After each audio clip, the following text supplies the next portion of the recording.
Hello guys, welcome back again sa ating YouTube channel, no, The Action Man. Una sa lahat, mega love shoutout po sa lahat ng mga kakampeng at sa mga hindi man mga kakampeng. Kung interesado ka sa bidyong ito, patapusin mo na hanggang dulo at huwag nyo nang kalimutan na i-like at i-share ang ating video para malaman naman iilan sa ating mga kababayan na nagtutulog-tulugan sa katotohanan.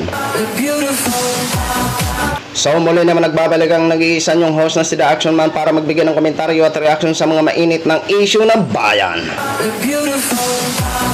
So ito ho mga ka-action, no, may gusto lang ho ako na i-share sa inyo regarding po ito sa panggagalaiti ni dating Pangulong Duterte. Alam naman po natin na ipinag-utos ng Court of Appeals na i-freeze lahat ng mga ari-arian ni Pastor Apollo Kibuloc.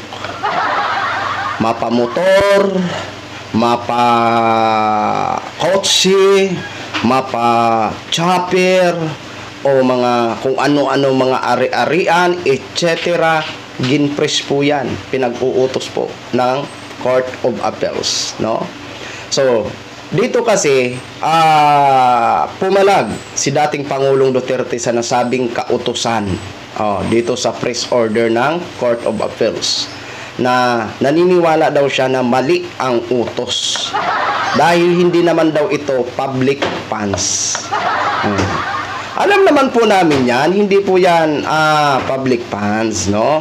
Ayan, klarong-klaro po yan. At hindi naman po yan kinukuha ng gobyerno ang kayamanan ni Kibuloy. 'Di ba? Malinaw na malinaw po ang sinabi ng Court of Appeals. I-freeze lang. Wala naman sinabi ang Court of Appeals na kukunin ang mga ari-arian ni Kibuloc. 'Di ba? Oh, 'di ba mga ka-action? So ito po, panoorin po muna natin bago po tayo magtuloy-tuloy. Dinatikos ni dating Pangulong Rodrigo Duterte ang 20-day freeze order ng Court of Appeals laban sa mga property at bank accounts ng Kingdom of Jesus Christ o KOJC at ng leader nito na si Apollo Kibuloy.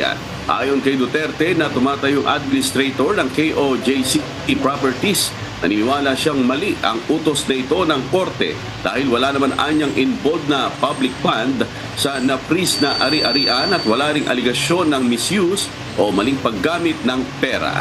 Kampante anya ito na kung aapilang legal counsel. Teka lang. So naniniwala daw siya na walang illegal na ginagamit ang pera. Teka. Mr. President, dating Pangulong Duterte, 'di ba abogado ka po? Alam ko na alam mo yung po 'yun eh, 'di ba? Teka lang muna. 'Di ba may kaso si Kibuloy o involved si Kibuloy sa kasong human qualified trafficking? 'Di ba? Nakakalimutan mo ba? Hindi mo ba alam 'yan? Kaya 'yan ang isa sa mga dahilan kung bakit pinag-utos muna ng Court of Appeals na i-freeze muna lahat ng ari-arian ni Pastor. Kasi baka ang iba kasi dyan is galing sa mga illegal na transaction. Uulitin ko, may human qualified trafficking na kinakaharap, ito si Kibuloc. Diba? O isa yan sa mga pwedeng maging dahilan kung bakit pinipres mo na ang kanyang mga ari-arian.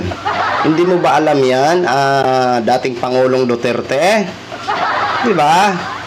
Hindi naman yan kukunin ng gobyerno, ipipres lang muna yan. Diba? Kung halimbawa man may mga babayarin, abunuhan mo muna. Diba? Tuloy po natin mga ka-action. Sus Maria Josep naman to si dating Pangulong Duterte ng gagalaiti ka dyan. Ni Kibuloy sa Supreme Court laban sa desisyon ng CA ay maaari nilang mabaliktad ang freeze order.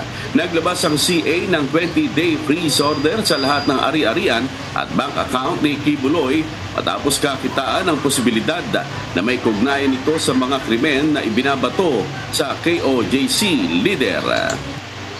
Ayan po mga ka-action ha. Malinaw na malinaw po ang sinabi ng Court of Appeals. Baka may kaugnayan, di ba?